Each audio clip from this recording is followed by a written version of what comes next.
ഇന്ന് നമ്മൾ ക്രാബി വിടുകയാണ്. ക്രാബിൽ നിന്ന് നമ്മൾ നേരെ പോകുന്നത് പിപ്പി ഐലൻഡിലേക്കാണ്. നമ്മൾ തിരിച്ച് ഇനി ക്രാബിലേക്ക് വരില്ല, പിപ്പി ഐലൻഡിൽ നിന്ന് നേരെ ഫുക്കറ്റിലേക്ക് പോകും. സാധാരണഗതിയിൽ ക്രാബിൽ വരുന്നവർ ഫുക്കറ്റിലേക്ക് ബസ്സിലോ ഫ്ലൈറ്റിലോ ആണ് പോകൽ. പക്ഷേ നേരെ പിപ്പിയിലേക്ക് ഫെറി ഉണ്ട്, സ്പീഡ് ബോട്ട് ഉണ്ട്. ഇതിൽ നമ്മൾ പിപ്പി പോയി കഴിഞ്ഞാൽ പിപ്പി നമുക്ക് രാവിലെ തൊട്ട് വൈകുന്നേരം വരെ കറങ്ങിയിട്ട് വൈകുന്നേരം പിപ്പിയിൽ നിന്ന് ഫുക്കറ്റിലേക്ക് പോകാം. അത് നല്ലൊരു റൂട്ടാണ്. വെറുതെ നമുക്ക് ഒരുപാട് പൈസ പിന്നെ ഫ്ലൈറ്റിനും അല്ലെങ്കിൽ ബസ്സോ ടാക്സിയോ ഒക്കെ വിളിച്ച് പോവുകയാണെങ്കിൽ നമുക്ക് ഒരുപാട് ചിലവാകും.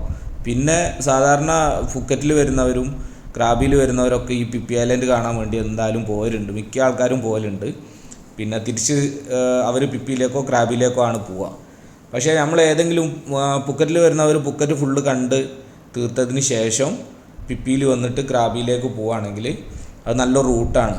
തിരിച്ച് റിട്ടേൺ പോകാതെ പിന്നെ ഒരുപാട് ദൂരം കറങ്ങി ചുറ്റി വരാണ്ട് ഒരു ഷേപ്പിലാണ് പിന്നെ ക്രാബിൽ നിന്ന് ഫുക്കറ്റിലേക്ക് നിൽക്കുന്നത്. അപ്പോൾ അത്രയും ദൂരം ചുറ്റി വരാണ്ട് പിന്നെ നടുവിലാണ് പിപ്പി ഐലൻഡ് ഉള്ളത്. അപ്പോൾ പിപ്പി ഐലൻഡിലേക്ക് വന്നിട്ട് പിന്നെ അവിടുന്ന് ക്രാബിയോ പിന്നെ ഫുക്കറ്റൊക്കെ പോകുന്നതാണ് കുറച്ചും കൂടി നല്ലത്. ബാങ്കോക്കും പട്ടായും മാത്രമല്ല തായ്ലൻഡിലുള്ളത്, ഒരുപാട് അടിപൊളി സ്ഥലമുണ്ട്. അതിൽപ്പെട്ട ഒരു ഐലൻഡാണ് പിപ്പി ഐലൻഡ്. അപ്പോൾ ഞാനിപ്പോൾ ക്രാബിൽ നിന്ന് പിപ്പിയിലേക്കാണ് പോകുന്നത്. അപ്പോൾ അത് അങ്ങനെ പോകാൻ വേണ്ടി എന്താ ചെയ്യേണ്ടതെന്നാണ് ഞാൻ ഈ വീഡിയോയിൽ പറയുന്നത്. ക്രാബിൽ നിന്ന് അന്വേഷിച്ചാൽ മതി. നമുക്ക് പിപ്പി ഫെറി ഫോർട്ട് എവിടെയെന്ന് അന്വേഷിക്കുക. അവിടേക്ക് ടാക്സി വിളിച്ച് ചെന്ന് കഴിഞ്ഞാൽ നമ്മൾ അവിടുന്ന് 450 ബാത്തിന് ടിക്കറ്റ് എടുത്തിട്ട് ഇവിടെ ഫെറി വെയിറ്റ് ചെയ്യുന്നുണ്ട്. രാവിലെ ഏകദേശം ഒരു 9-10 മണിയോട് കൂടിയിട്ട് ഇവിടെ സ്റ്റാർട്ട് ചെയ്യുന്നുണ്ട്. സ്പീഡ് ബോട്ടിലാണ് നമ്മൾ പോകുന്നതെങ്കിൽ 900 ബാത്താണ് നമുക്ക് ടിക്കറ്റ് ചാർജ് വരുന്നത്.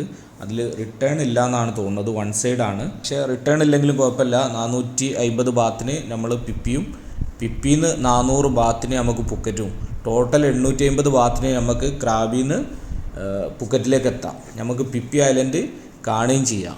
സാധാരണഗതിയിൽ നമ്മൾ ക്രാബിൽ വന്ന് പിപ്പി കണ്ട് തിരിച്ചു വരണമെങ്കിൽ നമുക്ക് ഈ 950 ബാത്ത് ചിലവാകും.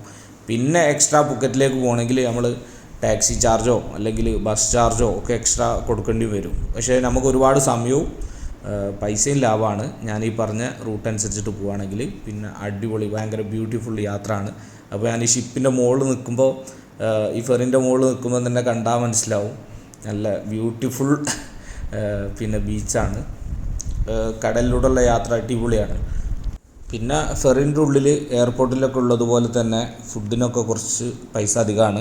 അപ്പോൾ നമുക്ക് വരുന്ന വഴിക്ക് കുടിക്കാനോ കഴിക്കാനോ ഒക്കെ എന്തെങ്കിലും വേണമെങ്കിൽ വരുമ്പോൾ തന്നെ വാങ്ങി കയ്യിൽ വെക്കുക. പിന്നെ 3 ലെയറായിട്ടാണ് ഇതിലെ സീറ്റ് ഉള്ളത്. അപ്പോൾ ഏറ്റവും അടിഭാഗത്തു നിന്ന് നമ്മൾ കാണുന്ന കാഴ്ചയാണ് ഇപ്പം നമ്മൾ കണ്ടുകൊണ്ട് നിൽക്കുന്നത്. പിന്നെ അതിൻ്റെ നേരെ മുകളിൽ ഒരു ലെയറുണ്ട്, ഏറ്റവും ടോപ്പും ഉണ്ട്. ഫെറിയിൽ ആൾ കുറവാണ്, അതുകൊണ്ട് കുറേ അടിയിലിരുന്ന് പിന്നെ കുറച്ച് മുകളിൽ പോയിന്ന് പിന്നെ കുറച്ച് സമയം കഴിഞ്ഞപ്പോൾ അതിൻ്റെയും ടോപ്പ് കയറി. ഇപ്പം നമ്മൾ കാണുന്നത് ഏറ്റവും ടോപ്പിലെ വ്യൂ ആണ്. പോകുന്ന വഴിക്ക് ഒരുപാട് ദ്വീപുകളും കുഞ്ഞു കുഞ്ഞു ദ്വീപുകളും ബീച്ചൊക്കെ നമുക്ക് കാണാൻ പറ്റും നമ്മൾ പോകുന്നതിൻ്റെ സൈഡിലായിട്ട്.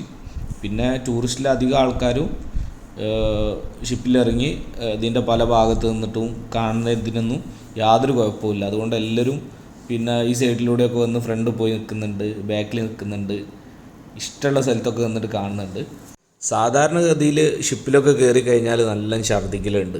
പക്ഷേ ഈ പ്രാവശ്യം എന്താണെന്നറിയില്ല, മലേഷ്യയും തായ്ലൻഡൊന്നും വന്നു കഴിഞ്ഞിട്ട് ഇതേപോലെയുള്ള ഫെറിയിൽ കയറി കഴിഞ്ഞിട്ട് ഇതുവരെ ഛർദ്ദിച്ചിട്ടില്ല.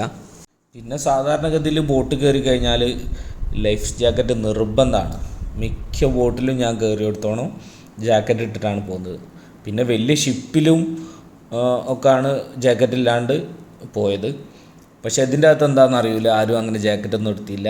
ചിലപ്പോൾ ഇതും അറിയില്ല എന്ന് അത്രയും വിശ്വാസം ഉണ്ടാൽ മതി, അതുപോലെ കോൺഫിഡൻസ് അത്രയും അധികം ഉണ്ടാൽ മതി.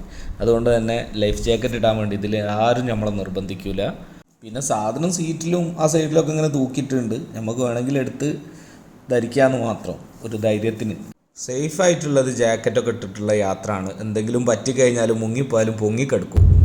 മണിക്കൂറുകൾക്ക് ശേഷമുള്ള യാത്രക്ക് അവസാനം നമ്മൾ പിപ്പി ഐലൻഡിലേക്ക് അടുത്തുകൊണ്ടിരിക്കുകയാണ്. ഏകദേശം 2-2.5 മണിക്കൂർ യാത്രേൻ്റെ ശേഷമാണ് നമ്മൾ പിപ്പി ഐലൻഡിൽ എത്താൻ പോകുന്നത്. ഇവിടുന്ന് എൻ്റെ ഒരു ഫ്രണ്ടിനെ കാണാനുണ്ട്. ഞാൻ തായ്ലൻഡിലേക്ക് വരുമ്പോൾ ഒരു സ്റ്റാറ്റസ് വെച്ചിരുന്നു വാട്സപ്പിൽ, ഗോയിങ് ടു തായ്ലൻഡ് എന്നൊക്കെ പറഞ്ഞിട്ട്. അപ്പോൾ അത് കണ്ടവനോട് പറഞ്ഞ് ഞാനും ഉണ്ടാവും തായ്ലൻഡിൽ, ആ ഒരു ഡേറ്റിന് ഞാനും വരുന്നുണ്ട്. 10 ദിവസത്തെ പാക്കേജാണ് എടുത്തത്. അപ്പോൾ ഓന് 10 ദിവസം നല്ല പാക്കേജ് ആട്ടോ തമിഴ്നാട്ടിൽ നിന്ന് കൊടുത്തത്. ഞാൻ ഏകദേശം നോക്കിയിട്ട് തായ്ലാൻഡിൻ്റെ ഒരു വിധ സ്ഥലമൊക്കെ അതിൽ കൊണ്ടുപോയി കാണിക്കുന്നുണ്ട്. 60,000 രൂപ എങ്ങാനുമാണ് 10 ദിവസത്തേക്ക് വാങ്ങുന്നത്. അതിൽ ഒരുപാട് സ്ഥലം ഉൾപ്പെടുത്തിയിട്ടുണ്ട്. അത് നമുക്ക് നഷ്ടമാവില്ല, എന്തായാലും അത് ലാഭമാണ്. അതിൽ ഫുഡും കാര്യങ്ങളൊക്കെ കൊടുക്കുന്നുണ്ട്. പിന്നെ അതുകൊണ്ട് തന്നെ അത് നല്ല ലാഭമാണ്. പക്ഷേ ഞാനൊരിക്കലും ഈ ട്രാവൽ പാക്കേജ് എടുത്തിട്ട് ഒരു സ്ഥലത്തും പോലില്ല. കാരണം എന്താണെന്ന് വെച്ച് കഴിഞ്ഞാൽ നമുക്കൊരു സ്ഥലം ഇഷ്ടപ്പെട്ടാൽ അവിടെ മതിയാവോളം നിൽക്കണം. ഒരു സ്ഥലം ഇഷ്ടപ്പെട്ടില്ല അവിടെ നിന്ന് പെട്ടെന്ന് പോകണം. ട്രാവൽസിലെ ആൾക്കാർ ഒരു സ്ഥലത്ത് കൊണ്ടുപോയി നമ്മൾ ഇറക്കിയിട്ടിട്ട് നമ്മളോട് പറയൂ നിങ്ങൾക്ക് ഇവിടെ ഇത്ര സമയം സ്പെൻഡ് ചെയ്യാമെന്ന്.